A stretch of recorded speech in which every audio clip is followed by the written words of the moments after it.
गच्छन्तु विद्यार्थिनः व्याकरणं पठामः। और व्याकरण में भी हम किसकी चर्चा कर रहे हैं? अनुवाद प्रकरण की। बच्चों बहुत महत्वपूर्ण विषय है अनुवाद का, और इसी अनुवाद के भाग 6 में हम अध्ययन करने वाले हैं विधि लिंग लकार का। और विधि लिंग लकार प्रेरणार्थक और चाहिए अर्थ में होता है। आइए पुनः सर्वेषां स्वागतम। और इसके रूप कैसे चलते हैं? पठेत, पठेताम, पठेयु, पठे, पठेतम, पठेत, पठेयम, पठेव, पठेम, इस प्रकार के रूप चलते हैं। आइए देखते हैं विधि लिंग लकार को। विधि लिंग लकार प्रेरणार्थक चाहिए अर्थ में का प्रयोग होता है बच्चों। यानी विधि, प्रेरणा अथवा चाहिए अर्थ बतलाने में क्रिया में विधि लिंग लकार का प्रयोग होता है। यानी विधि, प्रेरणा अथवा चाहिए अर्थ बतलाने में क्रिया में क्या होता है? विधि लिंग लकार का प्रयोग होता है। आइए देखते हैं प्यारे बच्चों, जैसे रमेश को हंसना चाहिए। अब विधि लिंग लकार क्या होता है? हसेताम, हसेत, हसेताम, हसेयुं, इस प्रकार के रूप चलते हैं। हसे, हसेतम, हसेत। और आगे चलता है हसेयम, असेव, असेमः।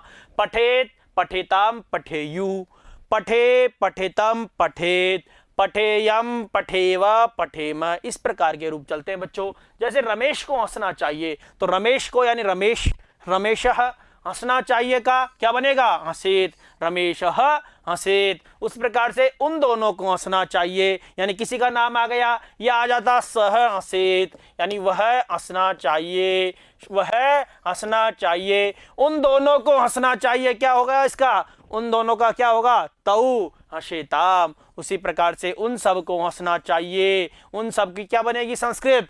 ते हसेयु, वे उन सबको हंसना चाहिए। मध्यम पुरुष के इसके रूप देखते हैं। जैसे त्वम के साथ में मध्यम पुरुष एक वचन की क्रिया आएगी, जैसे त्वम हसे, तुम दोनों को हंसना चाहिए। युवाम हसेतम, उसी प्रकार से तुम सबको हंसना चाहिए। यूयम हसेत। इस प्रकार से आगे देखते हैं, मुझे हंसना चाहिए, मुझे यानी अहम हसेयम, अहम हसेयम, मुझे हंसना चाहिए। मुझे पढ़ना चाहिए, अहम पठेयम। उस प्रकार से हम दोनों को हंसना चाहिए, हम दोनों को हंसना चाहिए। आवाम हसेवह, आवाम हसेवह, हम सबको हंसना चाहिए। वयम हसेमः। इस प्रकार से आगे देखते हैं, राम को पढ़ना चाहिए, राम को पढ़ना चाहिए में क्या बनेगा? रामः पठेत, रामः पठेत, राम को पढ़ना चाहिए। या इसका वाच्य परिवर्तन में भी हम कर सकते हैं, रामेण पठितव्यम, रामेण पठितव्यम। बालिका को दौड़ना नहीं चाहिए, बालिका को दौड़ना न चाहिए, यानी बालिका के अनुसार आ गई धावेत, और नहीं चाहिए न धावेत, यानी बालिका न धावेत। सुनीता को खेलना चाहिए, सुनीता क्रीडेत, सुनीता क्रीडेत। सीता को खाना पकाना चाहिए, सीता को खाना पकाना चाहिए। सीता भोजनम पचेत, यानी सीता को खाना पकाना चाहिए।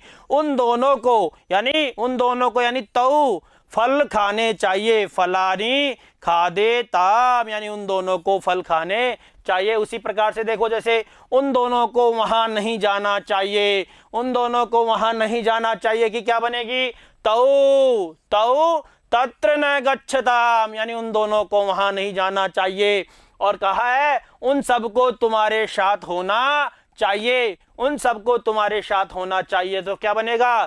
ते, यानी उन सबको, तुम्हारे साथ को क्या बनेगा? त्वया, और साथ मतलब शह, भवेयु, यानी उन सबको तुम्हारे साथ होना चाहिए। इसी प्रकार से देखते हैं, जैसे उन सबको बाग की ओर आना चाहिए, उन सब क्या बनेगा? ते उद्यानम प्रति, यानी बाग की ओर क्या? आगच्छेयु, आना चाहिए। उसी प्रकार से उन सबको प्रसन्न होना चाहिए, ते प्रसन्ना भवेयु, ते प्रसन्ना भवेयु। इस प्रकार से आगे देखते हैं बच्चों, मध्यम पुरुष के प्रयोग को देखते हैं। जैसे मध्यम पुरुष में क्या बताया है? हिंदी वाक्य और संस्कृत अनुवाद है इसका। तुम्हें वहां खेलना चाहिए, तुम्हें वहां खेलना चाहिए। और त्वम यानी तुम्हें, यानी तुम, वहां यानी तत्र, क्रीडे यानी खेलना चाहिए। तुम्हें यहां नहीं हंसना चाहिए, तुम्हें यहां नहीं हंसना चाहिए। त्वम अत्र न हंसे, त्वम अत्र न हंसे। उसी प्रकार से तुम्हें पाठ पढ़ना चाहिए, त्वम पाठम पठे, त्वम पाठम पठे। कुछ नहीं है, कर्ता और क्रिया का हमको ध्यान रखना है बच्चों, और जो बीच में कर्म आ रहा है उसका हमको लिखना है, या जो भी लकार आ रहा है, जो भी धातु है, उन सब का हमको ज्ञान आवश्यक होना चाहिए बच्चों, अवश्य होना चाहिए। तुम दोनों को मेरे साथ चलना चाहिए। युवाम मया सह चलेतम, तुम दोनों को मेरे साथ चलना चाहिए। तुम दोनों को रमेश के साथ बैठना चाहिए। युवाम रमेशेन सह तिष्ठेतम, तुम दोनों को रमेश के साथ बैठना चाहिए। उसी प्रकार से तुम दोनों को विद्यालय रोज जाना चाहिए। युवाम, तुम सबको यूयम, तुम सबको यूयम, तुम सबको यूयम, तुम सबको यूयम। ये चीज तो आपको ध्यान हो गई होगी बच्चों।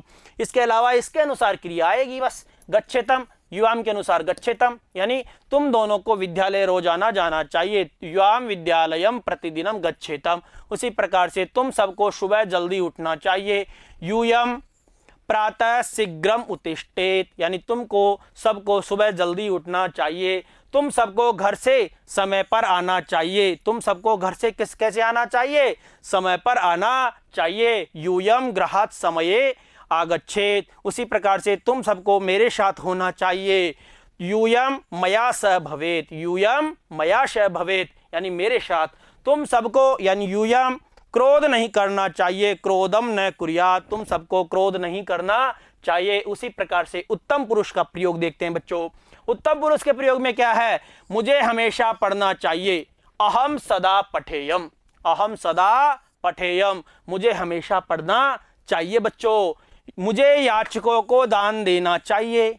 अब मुझे का क्या होगा? अहम याचकेभ्य, याचकों को। अब यहाँ कारक चिन्ह है, उसका कारकों का आपको विशेष ध्यान रखना ही है बच्चों। दानम यच्छेयम, या और मुझे यहाँ प्रतिदिन आना चाहिए। मुझे यहाँ का क्या होगा? अहम, अत्र यहाँ प्रतिदिनम आगच्छेयम। उसी प्रकार से हम दोनों को वहां नहीं जाना चाहिए। हम दोनों को वहां नहीं जाना चाहिए तो क्या होगा? आवाम तत्र न गच्छेवा। इस प्रकार से ये उत्तम पुरुष के हुए। इसमें आगे भी है, हम दोनों को खेल मैदान में खेलना चाहिए। आवाम यानी हम दोनों को क्रीड़ा क्षेत्र क्रीडेव, यानी खेल मैदान में खेलना चाहिए। हम सबको शिक्षकों की आज्ञा माननी चाहिए। वयम शिक्षका नाम आज्ञाम पालयेम, हमको सबको शिक्षकों की आज्ञा माननी चाहिए। हम सबको कलह नहीं करनी चाहिए। हम सबको क्या नहीं करनी चाहिए? कलह। तो वयम, हम सबको कलहम न कुर्यामः, हम सबको मित्रों के साथ प्रसन्न रहना चाहिए।